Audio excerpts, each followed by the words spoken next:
จ้องจับประดามอาชีวกรรมออนไลน์ได้ปั่นตายมันลังหาเตอเจงมองในใหญ่ปีเอาไว้ปรามจำนวนนี้นังเฟอไอมันเดือตามด้านเนี้ยเฟอไอมันเดือโจจัดเนี้ยนังเฟอไอมันเดือกอมโตรอาชีวกรรมระบอบเนี้ยให้การเป็นนิยมระบอบมันเดือเลือพิภพโลกนี้คือมีแต่ปรามยางนังไอตีมวยคือภายสุขภาพนังสำรอสำหรับในกอจ้องลูกประเภทสกินแคร์ประเภทคอสเมติกหรือก็ประเภทอาหารบ่มปอนสุขภาพเนาะนี่อาจจะมาในใหญ่บ้านในใหญ่เตอร์คือยังอ่านหนังเฟอวิดีโอเปะปอนจมูกหนังการเบรกอัพอย่างการมือไทยคลุนไอ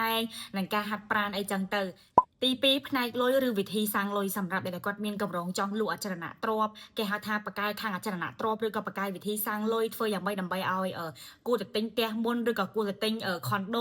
ติงล้านหรือกับติงเอาไว้มนมวยหน้าหล่อเจียงเนี่ยเด็กกอดประกายจัดใจเรื่องลอยคือหนอกนี้อาจจะมาเฟอวิดีโอนังบ้าตีใบพนัยการลู่นังติงในขนมการลู่โดยเดินยมกับปงใจกำเลงจังยัยเตอร์คือยังในยัยปีการลู่ออนไลน์มองเฟยอย่างใบยังลู่ได้ใบติงในเฟยอย่างใบดำใบอาเตะจนเฉยติงในเฟยมันเดินตามด้านติงในขนมการลู่ได้เลื่อนเทคนิคក្នុងការបង្កើនចំណូលក្នុងអាជីវកម្មបានលឿនគឺយើងអាចមកចេញចែកម្លែកបានបើសិនជាយើងមានបទពិសោធន៍ហើយនឹងចូលចិត្តខាងនឹងអូខេទី4គឺផ្នែកសេចក្តីស្រឡាញ់ជីវិតគូដំណើរមតិជីវិតគូអីចឹងទៅយើងអាចនឹងបកកែធ្វើយ៉ាងម៉េចដើម្បីឲ្យគេស្រឡាញ់យើងធ្វើយ៉ាងម៉េចដើម្បីឲ្យជីវិតប្តីប្រពន្ធកាន់តែប្រសើរឡើងធ្វើយ៉ាងម៉េចដើម្បីឲ្យយើងស្រឡាញ់គ្នាកាន់តែយូរនិយាយទៅបើសិនជាអ្នកគ្នាចូលចិត្តខាងនឹងយើងអាចនឹងចេញនិយាយពីជីវិតគូរឿងសេចក្តីស្រឡាញ់អីក៏បានដែរមិនថាសេចក្តីស្រឡាញ់ក្នុងក្រុមគ្រួសារសេចក្តីស្រឡាញ់ជាមួយមិត្តភ័ក្តិជុំវិញខ្លួនមនុស្សជុំវិញខ្លួនក្រុមការងារអីចឹងទៅគឺយើងអាចមកចេញបានណាហើយទី5គឺផ្នែកចិត្តវិញ្ញាណឬផ្ដល់កម្លាំងចិត្តឲ្យមនុស្សអ្នកដែលគាត់ប្រកែកធ្វើយ៉ាងម៉េចដើម្បីឲ្យយើងរឹងមាំធ្វើយ៉ាងម៉េចដើម្បីឲ្យជីវិតរបស់យើងកាន់តែមានក្តីសុខរស់នៅយ៉ាងម៉េចដើម្បីឲ្យយើងលុយកើនឡើងធ្វើយ៉ាងម៉េចដើម្បីឲ្យយើងមានកម្លាំងចិត្តក្នុងការទៅដល់គោលដៅនិយាយទៅយើងអាចចេញមកចែករំលែកបាន